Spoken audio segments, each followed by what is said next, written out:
What's up? Gabe here. Today I'm going to talk to you guys about the number one thing that I changed to improve both my confidence and my public speaking skills.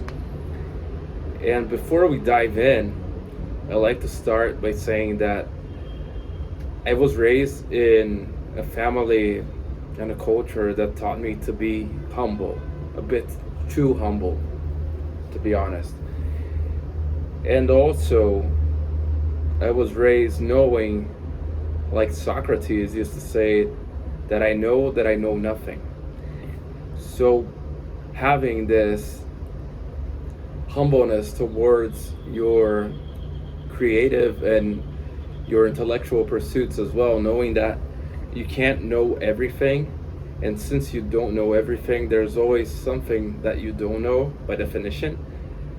So, with this, and being raised as excessively polite as well, and I'm not sure right now if this came from my family per se or if this came from school, and that might have come from school and by modeling people in my school, because many of you don't know, but when I was a kid, from age 3 to age 11, I studied at an American school. That's where I learned English, and that's where I got in contact with the American culture. And probably there is where I learned how to speak so much in the conditional would. So those typical, I would like a piece of cake. I would like this. Could I have that? That kind of conditional asking, not a more abrupt, a more direct, I want this, I want that, this is what I really want. And here's the thing, and why this change that I'm going to talk about improved my confidence and my public speaking. Because when you speak in the conditional, what you're teaching your brain, your subconscious mind, is that you're not certain about what you're saying. You're not certain about what you actually want, about what you're actually trying to do. And just by saying this way, I'm actually going back to that bad habit, as you might see, because I'm saying trying to. And what you should be saying is what you actually want, not trying to do, or this is what I'm doing, this is what I've done, this is what I'm going to do, not this is what I want to do. This is because this is a subconscious program in our minds. And 3 minutes into the video is when I finally tell you what the change is, but you guys are smart, so you probably already know. Eliminate the conditional clause. Eliminate the I would like to. Eliminate the I wish. Eliminate the I love to. Eliminate especially I think, because this one is the one that got me, and this one is the one that I had people make fun of me, not in a blatant way, but you know, when you have people kind of repeat what you said, kind of making fun, but in a subtle way. And that was a thing that I have had happen to me, of people saying, because I used to say all the time when people ask me something, do you want this or that? Oh, I think, or like, do you prefer this or that, or whatever?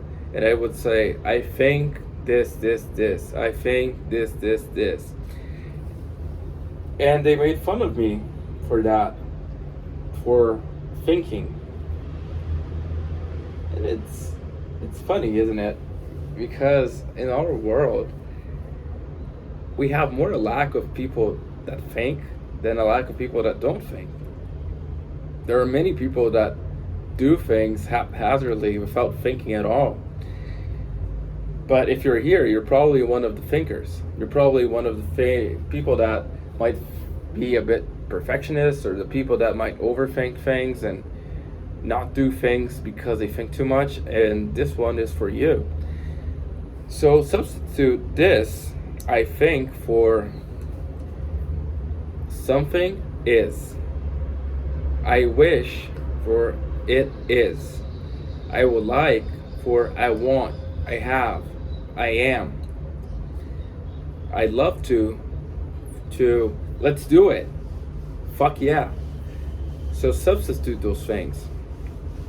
By doing this, you'll both convey the information you want to convey in a much clearer way, and in a way that will give you more authority in the eyes of other people.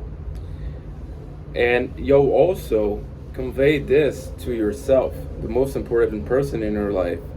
By saying this, your subconscious mind slowly but surely will start believing more in what you have to say. Because if you're always saying, I think, I might, I hope, what will you teach your subconscious mind? You'll teach it that you're not sure of what you're saying.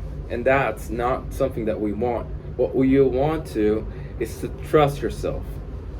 You need to deeply trust yourself.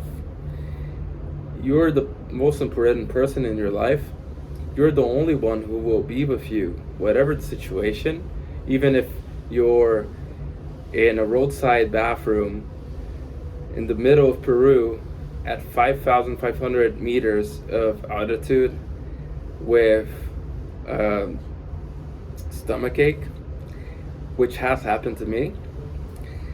No one else will be there holding your hand when you're shitting your ass off in a makeshift toilet that doesn't even have a flush, that someone has to throw a bucket of water into so it flushes.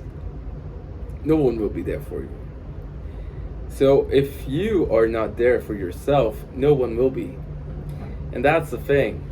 And that's how we should get back to everything I said from the beginning, from the get-go. This is the number one change that will improve your confidence, especially, and by default, your public speaking.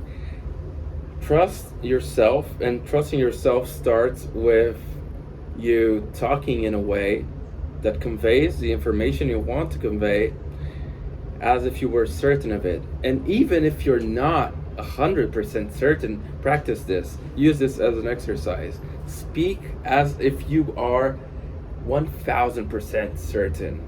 Speak as if you're saying the night comes, the sun goes down and the night comes, and then 12 hours later the sun will come back up again and day will come, because this happens every day. And you need to have this conviction. And if you notice this is also something that you probably can notice if you go back to previous videos of mine, because this is something that I'm doing consistently, trying to improve. Try to say things with a descending tone. See if you can see the difference between, yeah, I think I should go to the beach, or let's go to the beach. Can I have some coffee? Or I want coffee.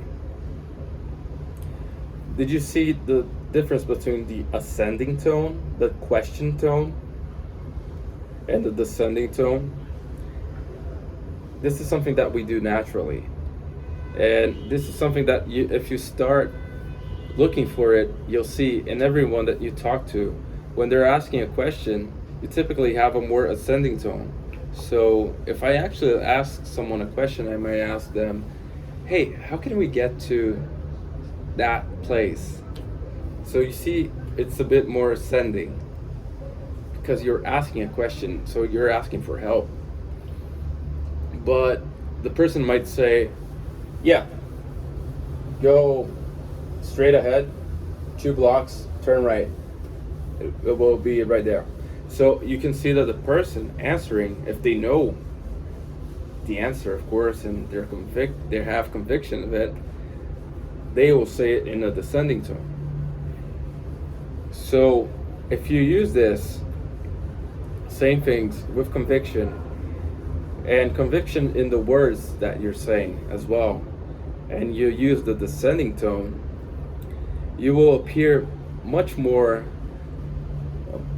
that you know what you're talking about than you would if you did it in an ascending tone. Because oftentimes we know what we're talking about, but because we say it in a way that makes us seem like we are uncertain of it, we end up shooting ourselves in the foot. So think about those times and practice this exercise. And if there's someone in your life that could use this piece of advice, that could use some help by watching this video and by following me, by all means, make them join the Rock and Road to Success. Send this video to them, send my work to them, my podcast, and thank you for watching, because you guys are awesome, and I know that great things are coming this year.